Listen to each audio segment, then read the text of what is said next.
Welcome to the Root of Power podcast, where I teach you how to step into your power, find alignment, and create a life that you love using holistic methods, interviews with industry leaders, and inspiring stories from people who know that true freedom is found within. I'm your host and health and wellness bestie, Amanda Chills, and I'm so proud of you for choosing to step into the root of your power.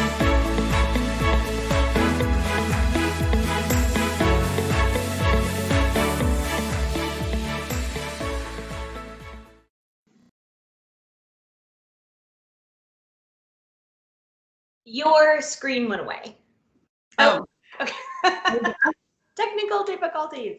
All right, y'all. Hello. We are here with Aubrey, who is going to tell you all of the dope things that she is doing right now. She and I used to swim against each other when we were synchronized swimmers and little babies, like a lifetime ago. Seriously. It feels like a lifetime. So transitioning from elite collegiate athlete to now you do triathlon. Sorry. I was like, you do podcasting, which you do that as well. So we'll get there. So please introduce yourself. Tell us about you. Yeah. So I'm Aubrey and I am a body confidence coach. I'm based out of Bozeman, Montana, where I have resided for about 15 years. I was originally born in Northern California. And yeah, I mean, where do you want me to start? Do you want me to give you the whole rundown or? Give me the whole rundown and then we'll spider web out. Okay, cool. So yeah, like I said, I was born in Northern California and I moved to Montana with my family when I was about 13 years old, just going into 8th grade. And I grew up as a synchronized swimmer. I swam on a very small summer club when I lived in California. And then when we moved to Bozeman, it was a much more competitive team. So that was really exciting for me because I had aspirations of going to be a really competitive athlete. I actually had Olympic aspirations for a while in synchronized swimming until I kind of realized that maybe that wasn't my path, but that's kind of a different story. So yeah. I moved to Bozeman, swam on that team for several years. And then I actually moved away my senior year of high school to swim on a more competitive team in Colorado. And I lived with a host family that year. And that's kind of, I would say that year is the start of a lot of where I've kind of come to now. So my senior year of high school, while I was living away from home, I had some fairly normal body changes. You know, it's people say, you know, when you move away for your freshman year of college, you know, you put on weight or whatever. And that just happened to me a year early because I moved away from home and was not living with my family. I was in a different environment. And obviously the stress of swimming on a more competitive team, applying for college, trying to figure all that out. It's such a tumultuous time in life. Colorado has great food. Yeah, it's so true. So true. And so, yeah, during that year, my body changed a little bit, which is normal, you know, and I had people make comments to me about it. My family did as well. And that kind of started my journey that started out really healthy, but eventually progressed into a pretty severe eating disorder. So for the remainder of my senior year of high school, I just, you know, tried to eat a little healthier, move a little bit more, all of that. And it stayed really healthy for about a year. But then I moved away again to St. Louis, Missouri, and swam on a collegiate synchronized swimming team on scholarship, which was an even higher pressure environment. Right. Also just living in a different place. You know, the Midwest is just a different culture than I was used to. I'd always grown up in the West, and it's just a different lifestyle, different values. And I think I had a hard time connecting with people. And so it was kind of a whirlwind of different things that impacted me. And eventually, kind of as I felt more out of control and stressed out in my life, my eating, my healthy eating, quote unquote, progressed into anorexia. And at the end of that year when I was swimming, I decided to go back home and transfer back to Montana State University in Bozeman. And I was going to go home and live in a more familiar environment and try and prioritize my recovery, which, you know, you're not ready until you're ready. And I think I was doing it because I knew something was wrong, but I wasn't actually ready to let it go. So I went to therapy and did a lot of work on that for probably 2 years. And my eating disorder kind of ebbed and flowed. I had periods of time where I was, you know, doing a little bit better, and then periods of time where I was doing really, really bad. And it kind of progressed to a point where my therapist was basically told me, you need to get serious about getting better, or you're going to have to go to inpatient treatment and you're going to have to go live in a residential facility.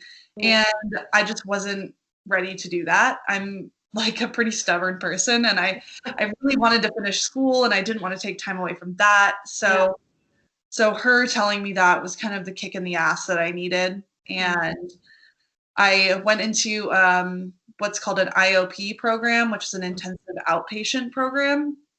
So you do lots of therapy, you work with a nutritionist, you do group therapy, you do the whole thing. And I did that for probably about 6 months. And it really did save my life. And, you know, coming out the other side of that, I think it's really easy to think, oh, I just went through this huge treatment program and now I'm better.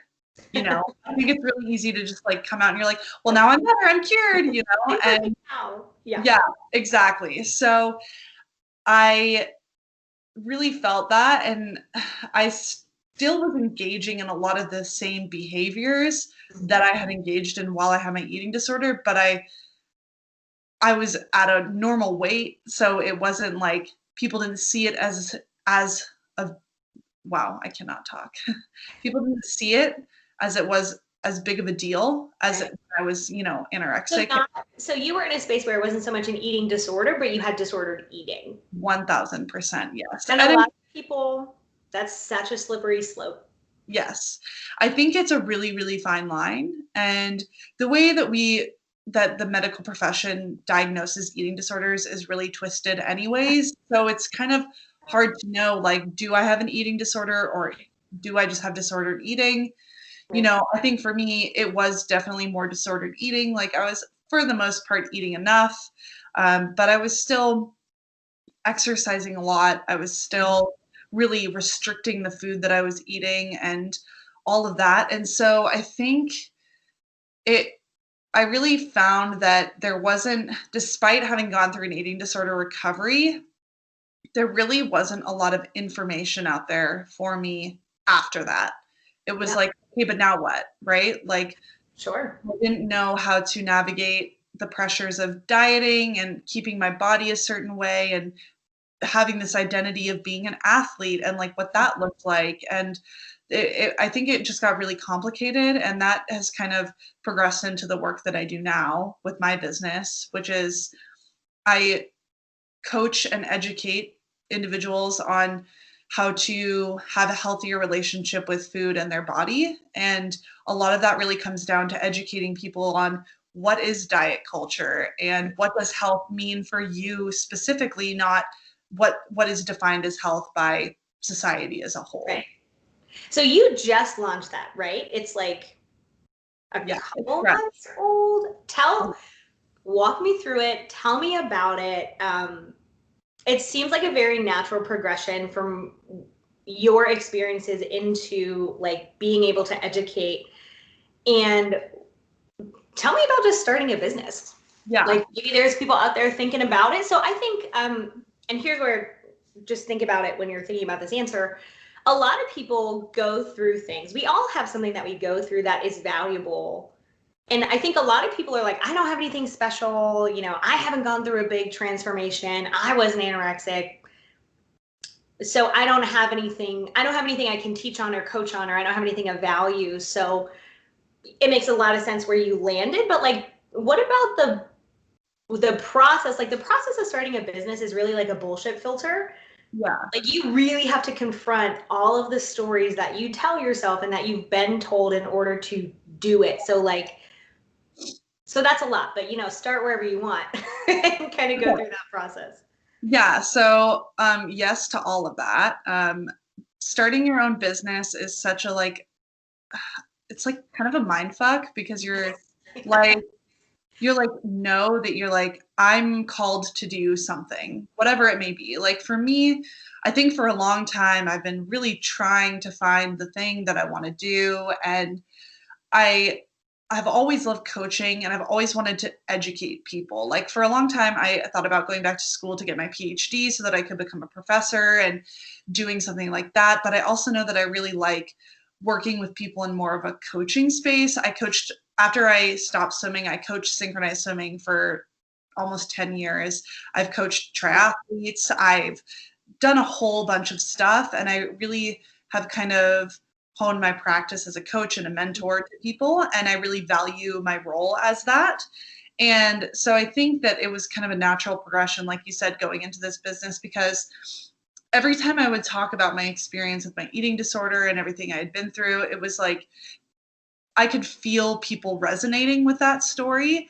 And it finally clicked for me that, oh, maybe like this is what I need to be doing. I need to be talking more about this because people would hear me talk about it and be like, you're so brave for talking about this. But to me, it never felt brave. It Yeah. just felt like I was being real and authentic and genuine and telling people my story because I felt that not a lot of people were talking about the things that needed to be talked Yeah. about.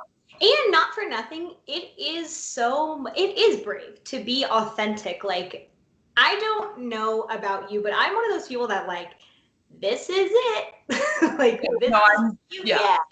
I have different levels. Like, I'm slightly more professional with clients, but like, we sit on telephone poles in my yard. So, like, judge how professional that is. But like, this is it. And I actually find a lot of people, because we're conditioned to fit in, like that's the way our brain works, and humans exist in a tribe, and that's very evolutionary.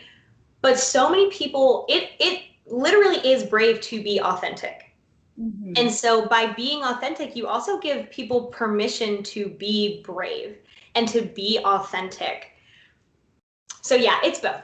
Keep going. Yeah, yeah. So I think that ultimately that is kind of what called me to do the work that I'm doing. And the way it took shape was really, it was kind of unexpected, to be honest with you. So obviously, coronavirus like screwed a lot of things up for a lot of people.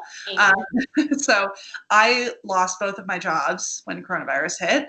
And I was kind of like, drawing unemployment and doing some really part-time work and kind of like trying to figure out okay what now, and I was applying for jobs and doing all this stuff, and then I like really was like maybe this is the opportunity that I've been waiting for Yeah. to do something that I want to do and to make something really meaningful out of all of the experiences that I've had. And so I'm the kind of person that like if I decide I'm going to do something, I'm like 1000% in and I Yeah. just like dive head first. So Love I it. I have a lot of mindset stuff around business too. Like I've had a lot of weird ideas in my head. I've had a lot of like I don't even know how to describe it, but I have a lot of doubts about Yeah. myself. And I think that like you said, we're so conditioned to fit in that we have this idea in our heads that one, we can't make money doing the thing that we love, right? Right. We just have to sacrifice that if we want to make money, Yep. which is like, I think so, just like, Which is so untrue. Like, yeah, that's such a bullshit lie. But yeah, it's also very cultural. Like, I know a lot of people and I have a lot of clients who are like, well, I hate my job and it's miserable, but this is what people do. And I'm just like, no, no, it's not. Like, that's not, it doesn't have to be you. If other people accept that, let them die sad. But yeah, like, it doesn't have to be you, but it is very against the grain to start your own business, especially to be authentic, to be honest, to have a service, like to really be true to your service. It does go against the grain of what people think businesses are too. They're like, businesses cheat people, blah, blah, blah. And it's like, not all of them. yeah, But it's very cultural. Like, yeah, you have to undo a lot of shit. yeah, totally. And, I think I've always had like a little bit of an entrepreneur vein in my body because my parents they've worked for themselves most of their life. So I've seen it in my own life, but I'm not sure I ever really believed that I could do it. But I also think a lot of that had to do with the fact that I didn't know what the hell I wanted to do anyways. So I was kind of just like, oh, maybe that. Oh, maybe that. Why not? Like, why not?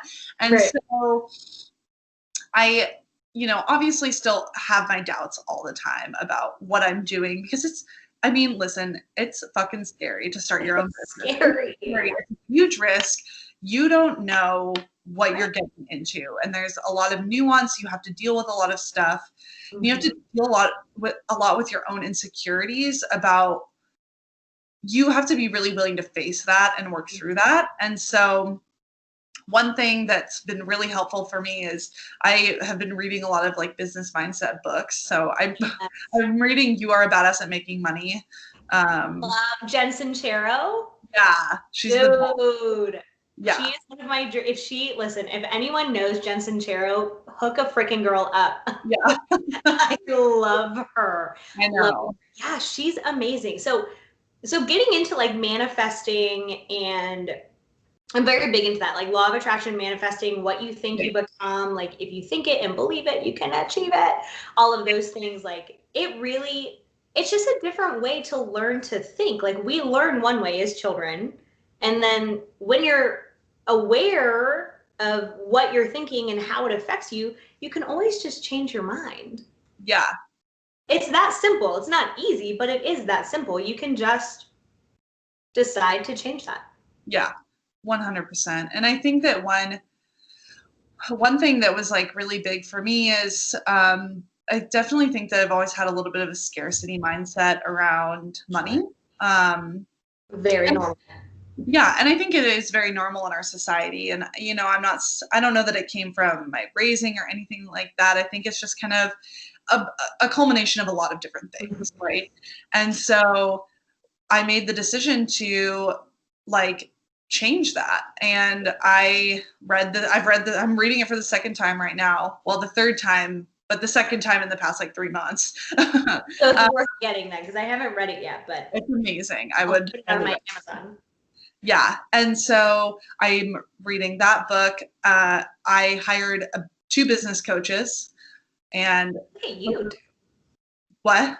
I said, look at you, dude. Hell yeah.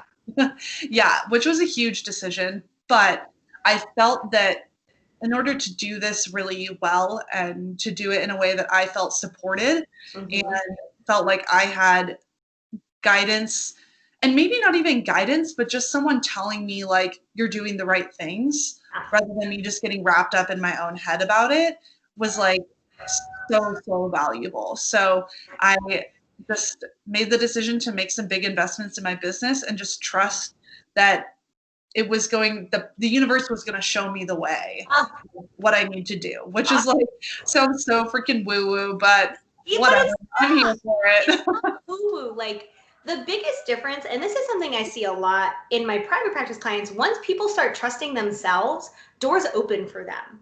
Like I have a client who was very negative mindset. Everybody hates their job. Everybody's miserable, blah, blah, blah, blah, blah. She started really saying, you know what? I deserve to be happy. I deserve to have a job that I like. And hand to God, a job opened up for her. A friend was like, hey, I need help at, our office. Like, can you help out? She freaking loves it.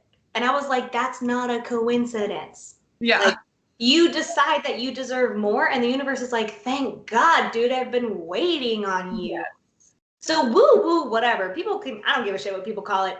It's real. People, it's real. But so I also love that because I think hiring a coach is a very abundance mindset thing. Like you are trusting in yourself enough and you have enough knowledge to say like, there's things I know and there's things I don't know. And if I want to get better faster, hire somebody. Yes. It's so normal for athletes. And I feel like a lot of business people are like, oh, I don't need a coach. What? Yeah.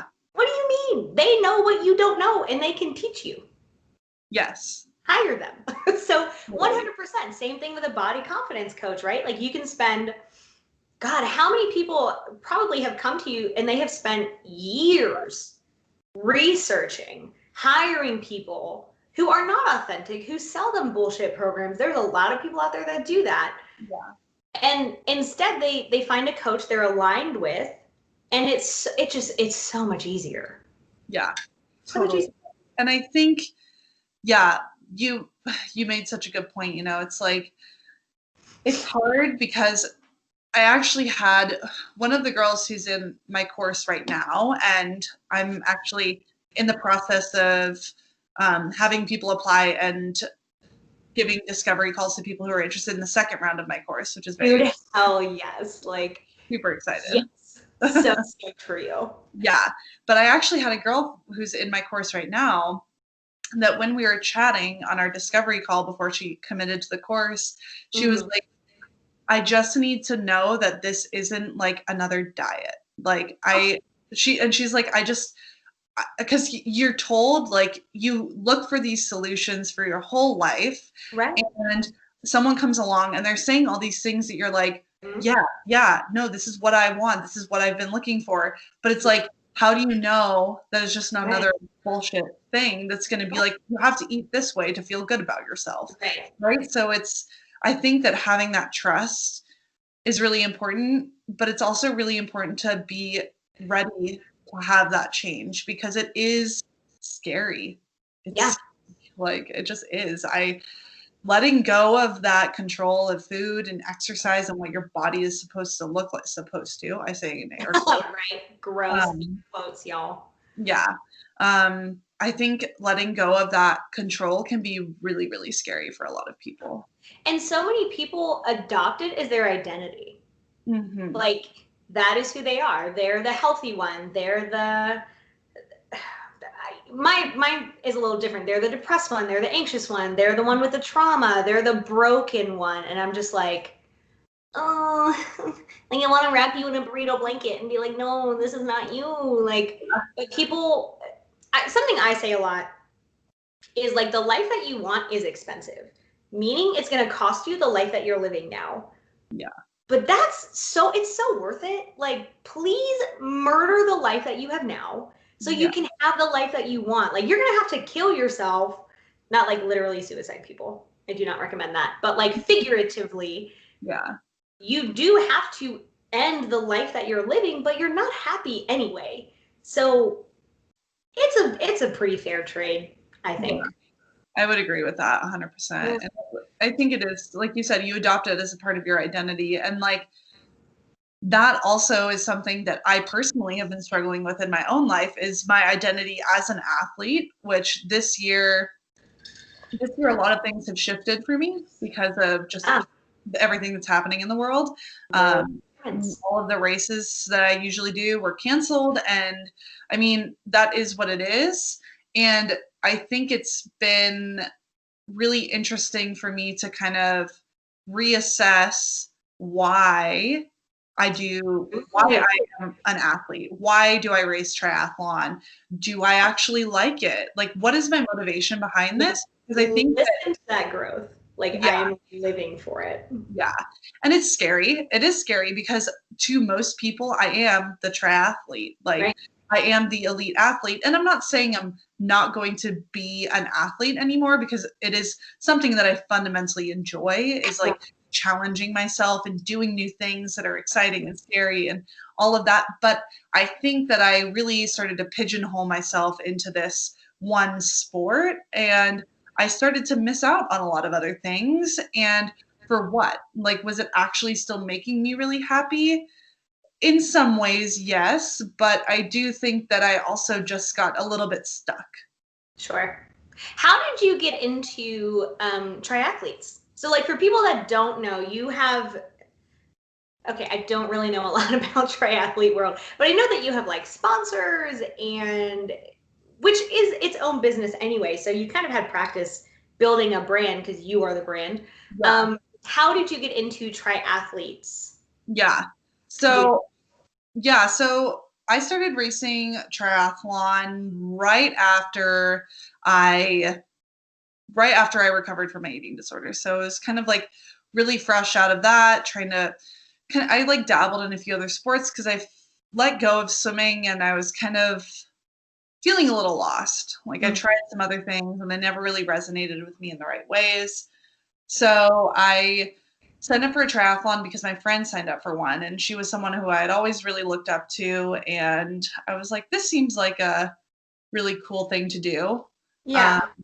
And so I just went for it and I just signed up for one and I was like, here we go. um, Love it.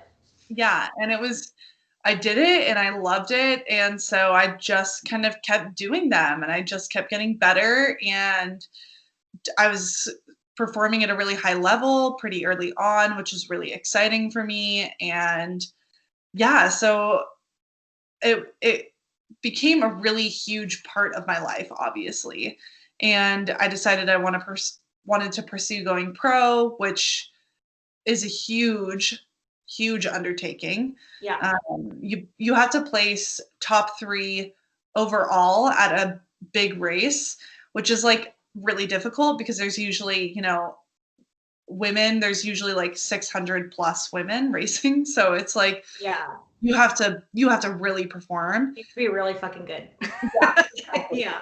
And I know I'm totally capable of doing that, but at the same time, it's kind of like, I think, at least for the past 2 years, I was so committed to making this happen that I really kind of almost made myself miserable trying to make it happen. And Yeah. just like, I was not, I was sacrificing a lot of other things, like just trying new things or going to social gatherings because I was like, oh no, I have to be up early to train tomorrow or whatever. And then when I wouldn't perform the way that I wanted to at races, I was just like beating the crap out of myself about it. Like, just having a total pity party for Like, myself. like you suck party, basically. Yeah, exactly. And I think that having some space from that really made me realize what a toll it was taking on me mentally and what sacrifices I was making for it. And yeah, it's been a weird thing to kind of process through. And like, what does my life look like if I don't have a sport that I'm doing, for the purpose of being the best? Yeah. Yeah. But I How? think Go ahead. I was just going to say, I think it'll give me more space to really enjoy the things that I do. Yeah. And I think things happen for a season. Yeah. Like when you mentioned earlier that you were like kind of lost without swimming, like I felt the same way for like 3 years, I think.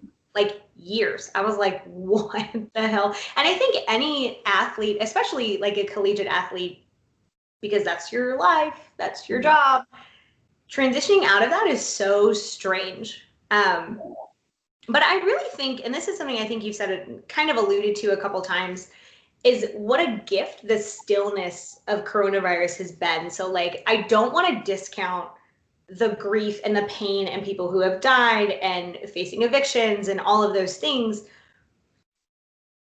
And for a lot of people, I think coronavirus and the stillness and having to shut things down and forcing people to go internal has really been a gift. 1000%. Yeah. Yeah. And I think it's really interesting because I've started trying new things and it's been awesome. And I've like done all this really, really cool shit that I like never in a million years would have thought that I would be doing. Like what? Okay. So for example, Starting a business, dude. Starting a business was a huge one. And it's been amazing. Like my business has been amazing. It's been like working with people in the capacity that I'm working with them is like amazing, and it feels really right and aligned. So it's been really exciting. I'm like screaming internally right now. I don't want to scream on the podcast, but like internally I'm screaming. Yeah, it's been great. And obviously, like I said, I still have my moments where I'm like, oh shit, what am I doing? But I think we all have that no matter what we're doing, even if we're in like a stable job with a salary. Like every once in a while we're like, oh god, what am I doing? If you don't have it, it's time to grow. Yeah. Totally. Like that means you're going in the right direction. If you're not having those oh shit moments, you're too comfortable. Yes. Like stretch, people, stretch. You mentioned starting a podcast. Yes. Tell me about it. Podcasts are dope. Yeah, so I'm starting a podcast with my friend Julia Burnham, and she was a former competitive Nordic skier, and now is just like now she's just like a super rad mountain athlete that lives here in Bozeman. And she and I talked a lot about kind of our struggles with body image and all of that, especially being in the athletic world.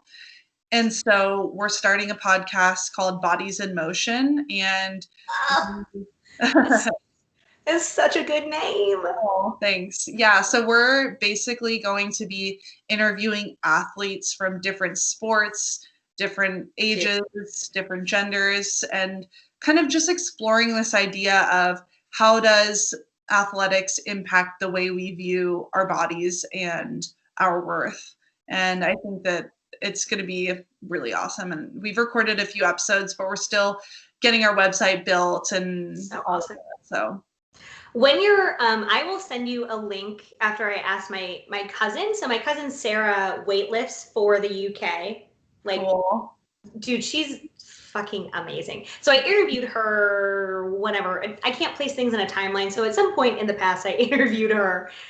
She may be a good one. Well, she's a great one to talk to. She's funny as hell. She's like Miss Continental UK, weightlifts for Great Britain. Like she is amazeballs. So I will like ask her and then send you her information. I'm sure she'll say yes. She's wonderful. Yeah. And she'll have, you know, because she's collected to the like Olympic athlete weightlifting world. So maybe there'll be other people who want to talk to you about it. Yeah, that sounds awesome. I mean, we're always looking for new, more diverse voices to talk to. So I would love that. But yeah, so that's kind of another thing that I'm working on, and it's been really exciting. And I think we're hoping to launch our podcast this month at some point. We're just trying to finish. Yeah, we're trying to finish our website and then just get it up and rolling. So yeah, that, and then I've just been like mountain biking a lot more and doing more like adventurous activities. Like over the weekend, my friend Jen and I, we mountain biked like up 12 miles, and then we summited a peak, and then we mountain biked back, and it was just really cool, and like just doing shit that I never thought I would be doing, business and physically and all the things. That is so freaking cool. Yeah, it's been. I love it. So you are doing business podcasts. You got engaged recently, right? Yeah. How's engaged life? Oh, it's good. It's not that much different than before. People. I think. I mean, for me, it's very symbolic and very exciting. My fiance and I have been together for the better part of 5 years now. So it was kind of a long time coming, but it was great. We got engaged in the mountains where we love to be together, and it was just really perfect. So love it. Yeah. So it seems like things have really just kind of like fallen into place. Like they seem to just flow, and it's like, this is the next thing, and this is the next incarnation, and this is the next incarnation. How did you get into that space? Like, because it feels very different when you're in that space and things are flowing and they feel very aligned versus when you're pushing. Like, did you have a time where you just felt like you were pushing and it wasn't right? And then transitioning into like the flow state. Can you discuss?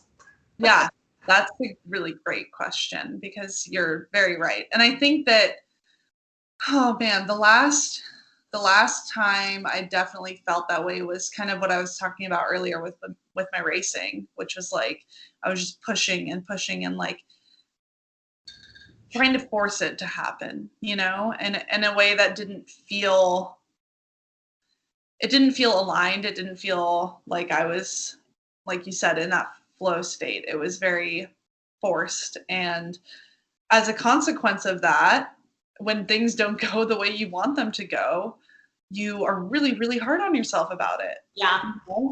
And it just feels terrible. And you're just like so mean to yourself about it. And it's so hard. And I think now, things are really falling into place. And I have done a lot of searching around what changed.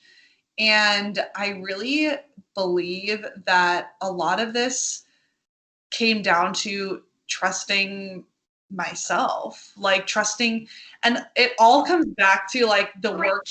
Yeah. And it all comes back to the work that I'm doing with my clients right now too, which is like when we're in this space where we don't trust our bodies, we don't trust ourselves to make decisions around food because we don't think we can trust ourselves around that. Like, if you can't trust yourself to make a fundamental decision around what foods you're going to eat or like how you're going to treat your body, then how the hell are you going to make a decision, trust yourself to make a decision about your business or your partner or, oh my God, screaming internally again, screaming, like fucking screaming right now.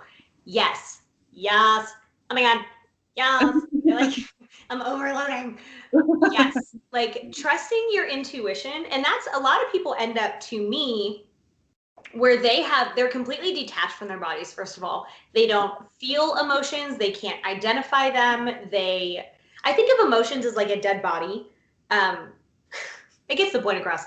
Like, you have to bury it appropriately for it to no longer bother you. But if you don't bury it right, it just keeps coming up. And then you have all these dead bodies following you around, and people are like, what the fuck, man? You have like 40 dead bodies, and you're like, I don't know why they keep coming up. And it's like, because you don't deal with them appropriately. Yes. So there was somewhere I was going with that. So emotions, intuition, like being disconnected from your body is a symptom of trauma. And if, trauma being defined as like anything that overwhelms your ability to cope. So if being bullied, being shamed, growing up in a patriarchal, misogynistic society, like where you are never good enough, you'll never be the ideal, it's not realistic, like not having your needs met, all of those things disconnect you so hard. And so people often search for answers outside of themselves. And I did an Instagram post about this morning, or again, timeline. At some point, I thought about it. And I said this to a client yesterday, like, healing is coming home to yourself. Yeah. That's what it is. The people you work with, the people I work with, they already know what the answers are. I can't tell them because I'm not them. You're not them. So they come to you to help guide them. So it's kind of like, the way I think about it is, you're like a guide in a forest. You're also human and have flaws and are doing the best that you can. You just happen to have walked this path in the forest before. So you know where there's an anthill pile, you know where there's a bear, you know where there's fallen logs, you know where the path is easy. Not because you are an expert, simply because you know the forest better. Yeah. And over time, you teach them to guide themselves. How do you look for signs that there was an anthill here or a bear? Or you, like, tuning into your intuition and yourself is a skill that so many people are not taught. So like, yes, I love that you're doing this. Yeah. Because you're right. Like, they know, people know what's best for them. They're taught to ignore it, or they were never taught to tap into it. Mm-hmm. But they know, like, they know what feels good and what doesn't, but learning to trust it. And it sounds like you start with really small decisions, like, what do you want to eat? Yeah. Which is really funny because I start with the same decisions. What do you want to eat? Do you want to schedule at 4 or 5 o'clock? It's so simple. And then those lead up to, do I like this partner? Do I like my job? Where do I want to live? What does being home in my body feel like? Yeah, we do a lot of, like you said, really small decisions and a lot of like observation of like, I have my clients meditate. I have them do things like that, even just for like 5 minutes, like super short, because meditating is hard, and like doing it for more than 5 minutes when you're first starting feels like a lot, and our society gets such a hard time just like chilling the fuck out. And so like 5 minutes is a lot of times feels like even too much for people. So having them like meditate, but have an intention with their meditation of, okay, like meditating before you eat a meal. So you just sit down and you meditate for 5 minutes and you think about what sounds good to me, how hungry am I, like, Oh, and then honoring what your body is telling you, not being like, wow, I'm really craving mac and cheese, and then be like, well, I guess I'm gonna have a salad. Like, no, you eat the mac and cheese and you honor what your body's telling you over and over and over again, because you'll slowly learn that you can trust yourself to make those decisions.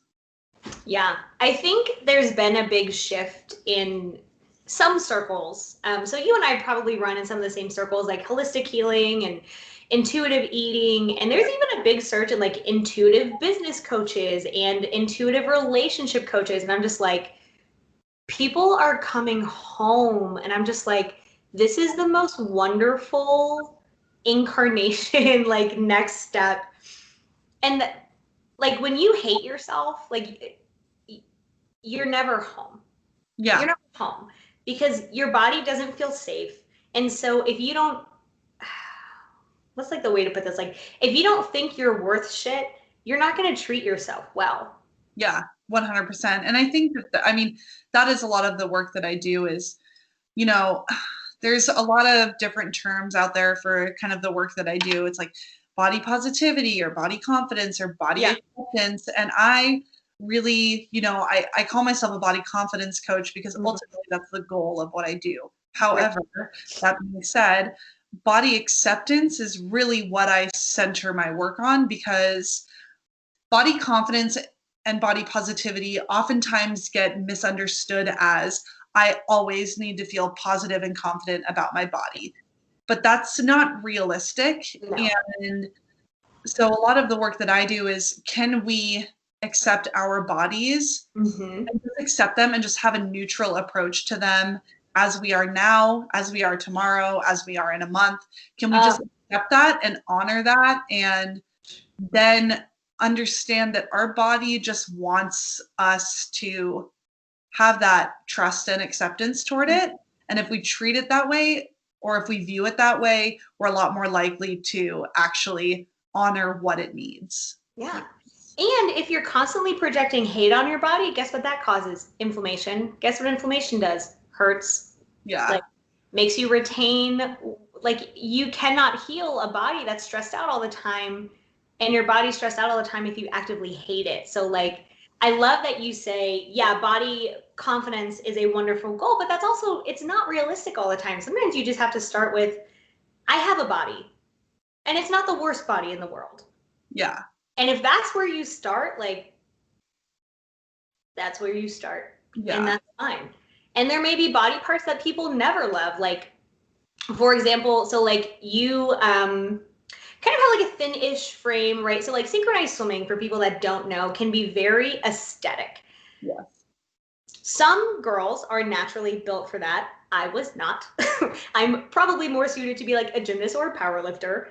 So that was really hard. Like I have always had to buy wide calf boots. I am part of the Thunder Thighs Club. And it took me really being like, I have legs. And they are strong legs. Like very, very caveman, like I have legs, they are strong, I can hold more puppies on my lap. If I drop my phone on the toilet, my thighs catch it. Like, yeah. Some days that's the only thing I like about my legs. They're strong and I can hold more puppies. Like, but some days that's more realistic. Yes, 100%. And that's, a lot of,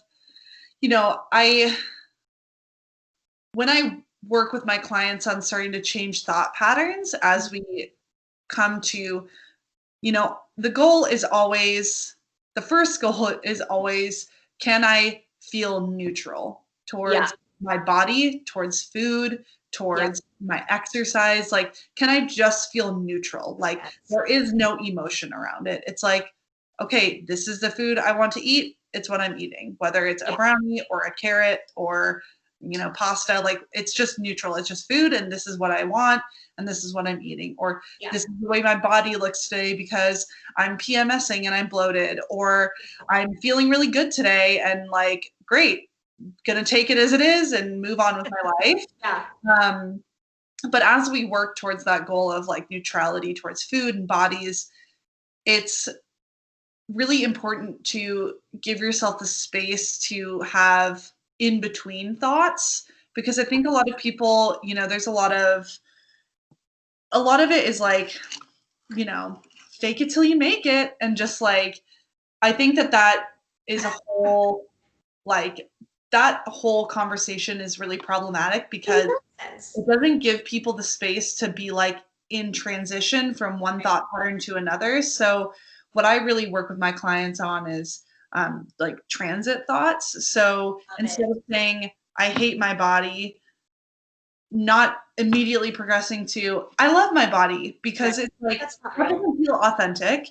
And you're going to know in the back of your mind, this is bullshit, and I don't actually feel this way. I don't love my body. Right. So I try and encourage them to come up with things like, I'm learning to accept my body. Ooh, I love that. Trying to like, it's like, because that does feel real. Like if you're doing this work, if you're working with me and you're learning to love your body, like that is the space you're in. So that can feel real and authentic. And obviously you can use language that works for you. Right. If something feels more real to you, then you can switch that up. But that's just an example of the things that I encourage my clients to say to themselves, because you can't just go like, okay, I love my body. And it's like, it doesn't matter how many times you say that, it's not going to ever ring true if you're not actually doing the work to figure out why you have the emotions you do towards your body. Right. And people progress in steps. Like, it's not like you can go from never running to running a marathon. My dad did once. He's the outlier that should not be counted. Like, he went from never running to running a half marathon the next day. No. Yeah. Again, don't be like my dad. He's an outlier. But that's not realistic. You have to train, right? So, yes, 100%. And to add on to that, I think of those thoughts as like shitty backseat drivers. So, like, intrusive thoughts and, oh, I should know this. Whatever the other word is, where thoughts just come, like, exist. We cannot control our thoughts. That's not real. We can respond to them in a different way. So just like you're teaching people to be more realistic, to just say a fact, like, I'm learning to love my body. I have a body. It allows me to get from point A to point B. My body houses my organs, and that is nice. Yeah. Those are lovely transit thoughts. Something I do with my people as well is teach them to just not give them very much attention. Just like, so every time I drive over on a bridge, my brain is like, Amanda, drive off this bridge. And like, I could do that. Like, that's technically always an option that I have.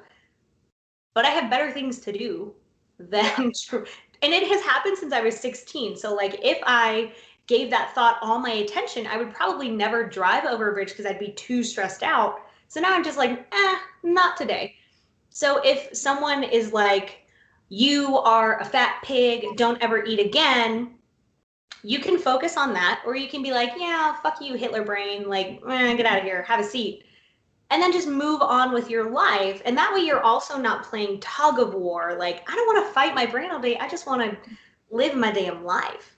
Yeah, totally. And I think that observation is really key. And you can also like name it, it's like, oh, hey, diet culture, nice to see you. Like, have a nice day. Like, because that's like not, that's what it those is. aren't your thoughts. Right. Those are not your thoughts. Like, you did not come out of the womb thinking that way. Right. It is diet culture, and it is your upbringing, your society, whatever it is. It is those things that are conditioning you to think that way. And so I think it's really important to be like, hey, like, cool, thanks, but no thanks, not today. And, it's easier said than done. Obviously, it takes a lot of practice and a lot of repetition. And even just like another tool that I give my clients is when you are having these thoughts, or even if you're not having these thoughts in the moment, but like say you crave a food, write down what thoughts come up around that, what emotions come up around you eating that food, and then just like observe it. And once you write it down, you can just like throw it away or leave it in your journal. But like, this is not here, it's on your paper and you don't have to think about it anymore. It's and now you can put it down and move on. Yeah. Love that.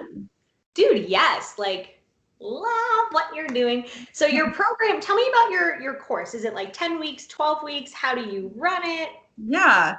So it's 6 weeks and it's a very comprehensive course. We cover a lot of stuff. It is like just over 15 hours of content over the course of 6 weeks. So it includes pre-recorded modules where I just I talk and I use a PowerPoint and I kind of educate you on different things like diet culture, health at every size. We cover intuitive eating. We cover social media and how to like kind of filter out all the bullshit on social media. We cover how to set boundaries with people in your life around food and your body. So we have, over the course of 6 weeks, we cover different topics every week with those modules. And then we also have an hour-long coaching call with me where we cover any questions people have or, just any challenges that come up because, whether it's on the course content or not doesn't really matter to me. What matters to me is that I'm supporting these people in whatever challenges they're facing in their lives at that moment. And I think a lot of the course content probably brings up a lot of shit for them. And so as long as I can be there to kind of guide them and give them advice on how to navigate this stuff, that's what's important to me. And then we also do guest coaching calls. So I have a few industry professionals come in and talk to the group. I had a personal trainer come in and talk to them about how to find types of movement that you actually enjoy. I had an anti-diet therapist come in, and then this week we're having an anti-diet dietitian come in and talk to them as well. So providing them a lot of different perspectives on how to do all of these things. I'm also probably going to be getting t-shirts made, so I'm really excited about that. So it's just been it's been such an amazing learning process. I'm learning so much about myself and also just being able to be here for these people is just so amazing. And one thing that I'm also really excited about with this next round of my course is that $50 of each course registration is going to be donated to a nonprofit called Project Heal, which is it's a nonprofit that works to lower the barriers, whether it's financial, insurance, anything like that, lower the barriers to eating disorder treatment for underprivileged communities. So I'm super excited to be giving back as well as a part of my course. It's really important to me. So, dude, that's amazing. Actually, I don't have another word for it. That sounds so aligned and so, fuck yeah. Good for you. That's so comprehensive too. So you're not just how to love your body. It's a whole paradigm shift. 100%. And that's what I'm trying to do. It's one person at a time. And I just think, I think it's really easy for us as business owners and service providers. It's really easy to get in our own heads about who am I to be doing this? Who am I to be working with these people? You have that whole conversation. But then I just really have to bring myself back to, if I don't do it, then who is going to? Yeah. Because there are people out there that are doing this work, and I'm not discounting that by any stretch of the imagination, but we need so many more people doing this work. Yes. Very abundance of you. Yeah. And it's not about us. Who gives a shit who we are? Yeah. Right? I had that with the podcast. I was nobody's going to listen to me. Everyone hates it. It's just going to be my mom. Just my mom listening. But it's not about me. People need to know what you're doing. People need to know what the other people I'm interviewing, it's not about us. And that helps, I think, take some of the pressure away too. Cause I'm just a vehicle. It's not about us. We're almost at time. So what is something that you want to leave people with? Well, I think really what I want to leave people with is that, if you're struggling with food or with your body or with anything like that, if you just don't feel happy with who you are right now, just know that even though it may seem impossible, your life can look different and it doesn't have to be this way. And I think what my business really comes down to, and the reason I started it in the first place, is that I just really fundamentally believe that people can live a life free of dieting and restriction. And I think that it's hard to see it when you haven't lived that. But I can tell you right now, you may have your doubts, but it can happen. It's real. And it's Yeah. amazing. Ah, I'm so proud of you, dude. I love it. Thank you so much. Thank you so much for having me. I love Dude, it. I love you. talking You to cool don't even know. people. Yeah, no, people are gonna hear this and be like, oh my God, she's so dope. Yes, 100%. I'm gonna stop the recording. Okay. Meow. Stop recording.